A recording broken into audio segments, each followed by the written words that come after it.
现在的新车贬值太快，很多人都打算买一台二手车。如果你看的二手车有以下这几种情况，老铁们记住啊，打死都不要买。第一点，咱们找到安全带的生产日期，看看安全带生产日期跟车辆名牌上的生产日期是否能对得上。如果对不上，说明这个车出过大事故，更换过安全带。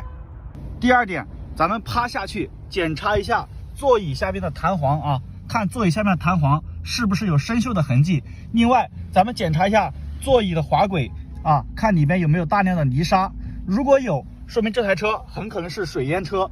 第三点，咱们打开前面的引擎盖，然后拧开这个机油盖，查看机油盖的背面是否有大量的积碳和游离。如果有的话，说明这个发动机加过假机油，买回去的话维修成本非常高。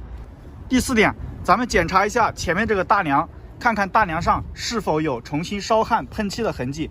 如果有的话，说明车头的前部出过严重的交通事故。